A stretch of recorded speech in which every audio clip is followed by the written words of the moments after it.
सम्मुख में जिसके लिए पूरी जिंदगी निकाल दी, भाई बंधु कुटुंब कबीला नाते रिश्ते सब जिसके साथ में विवाद कर कर कर निकाल दिया, वही धन किसी काम नहीं आया और आखिरी में पड़ा ही रहे, किसी काम नहीं। इसीलिए शायद शास्त्र कहते हैं प्रथम सुख निरोगी काया, द्वितीय सुख घर में माया। अर्थात ये दूसरा सुख है कि घर में धन हो, पर पहला सुख तो क्या है? जम के बोलो, निरोगी काया हो, अर्थात हमारा शरीर स्वस्थ। और जब शरीर स्वस्थ होगा तो सारा सुख अपने आप मिल जाए, उस सुख को हम भोग सकते हैं, उस सुख में हम आनंदित हो सकते हैं। भीष्म पितामह के जितने भाई गंगा मैया ने पानी में डुबोकर मार दिए, केवल आखिरी के भीष्म पितामह को शांतनु बचा लेते हैं कि इसको मत मार। गंगा जी उसको छोड़ देती है, छोड़ा कि नहीं छोड़ा, और वो भीष्म पितामह, वो देवव्रत जीवित रहे।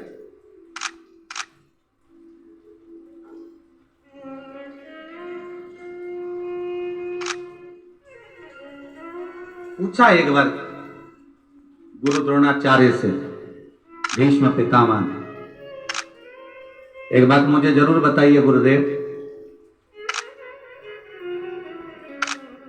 कि आखिर कारण क्या था जो मैं आज भी बुजुर्ग होने के बाद पूरे हस्तिनापुर का सबसे वयो, सबसे वृद्ध, सबसे बुजुर्ग व्यक्ति हूं और इतना रोता हूं, पर करूं क्या?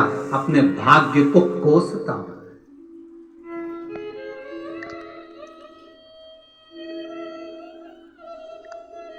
पितामह,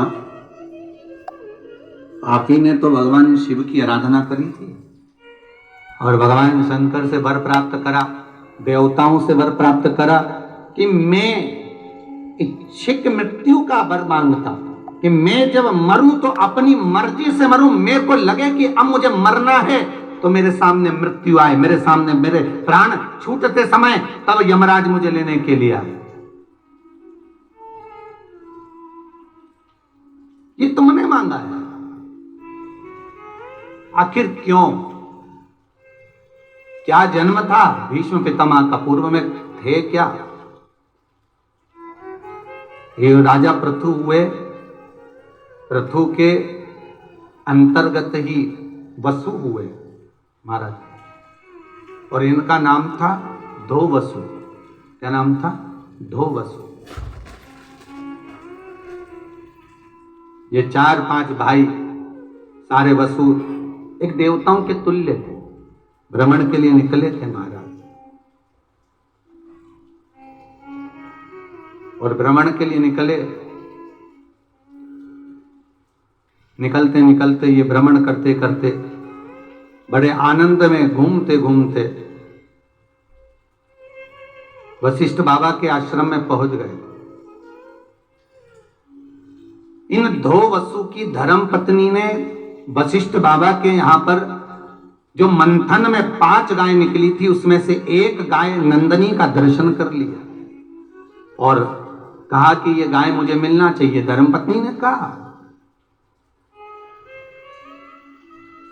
कितना सुंदर कहा है शिव महापुराण के अंतर्गत कि धर्म पत्नी जिद करे, मना नहीं है, पर धर्म पत्नी जिद वो करे कि कहीं पति को अगला जन्म भोगना ना पड़ जाए। जिद करे पत्नी करे जिद कि मुझे शिव महापुराण की कथा करवाना है, मुझे शंकर की कथा में चलना है, मुझे आप कथा में लेकर चलो, मुझे जाकर कुबेर भंडारी की भूमि को नमन करना है, मुझे महाकाल जाना है, मुझे उज्जैनी जाना है, मुझे ओंकारेश्वर जाना है, चलो मुझे सीहोर जाना है, कथा का रसतत्व ग्रहण करे जिद, मना नहीं है। मुझे तीर्थ जाना है, हरिद्वार जाना है, मुझे वृंदावन जाना है, मुझे मथुरा गोवर्धन अयोध्या आदि की जगह जाना है। पत्नी जिद करे कि मुझे ऐसी जगह जाना है, तो पति से अगर जिद करे भी और पति अगर लेकर चला भी गया तो पति ने कोई पाप कर्म जीवन में करा भी होगा, तो तुम्हें ले जाकर उस तीर्थ का दर्शन जब वो कराएगा तो ये पक्का विश्वास रखना कि पति के भी जितने पाप कर्म हैं वो भी नष्ट हो गए होंगे और अपनी जिंदगी में जितने पाप कर्म पूर्व में कर आए होंगे वो भी नष्ट हो गए होंगे।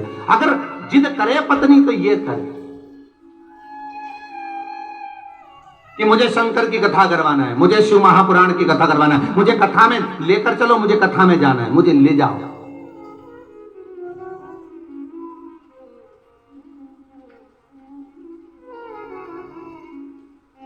तो समझ लो, पत्नी जिद करे,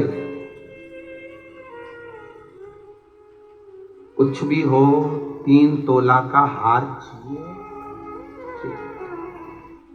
पति बोले थे कभी यहाँ लॉकडाउन के अंतर्गत देख कितना व्यापार अच्छा चला नहीं है, और इतना व्यापार अगर अच्छा चलता तो मैं तो तेरे को देना में क्या दे, तुमने तो कहा था करवा चौथ पे दिलाओगे, मुझे कोई मतलब नहीं, तुम 3 तोला का हार दो तो दो, ठीक है। फिर कर्जा होगा, ये होगा, और कर्जा में डूब गया बेचारा, पैसा भी लाया, सोना इतना महंगा लाया, हार दिलाया, कर्जे पे कर्जा चढ़ते गया चढ़ते गया चढ़ते गया, यहाँ से लाया वहाँ से लाया वहाँ, कमाने के लिए अब पैसा तो चुकाना है तो कमाना भी पड़ेगा, और कमाना पड़ेगा तो पैसा कमाने के लिए 1 रुपये की चीज़ 10-10 रुपये तक महंगी भी बेचना पड़ेगी। मतलब भले अभी तक बेचता था, थोड़ा बहुत ऊपर बेचता था, पर अब और ज़्यादा बेचने लगा, तो दुकान भी ठप हो गई, इतना महंगा सामान दे, इसकी दुकान पर तो अंदर जाना ही मत, तो वो भी चली गई। तो कितना करा उसने।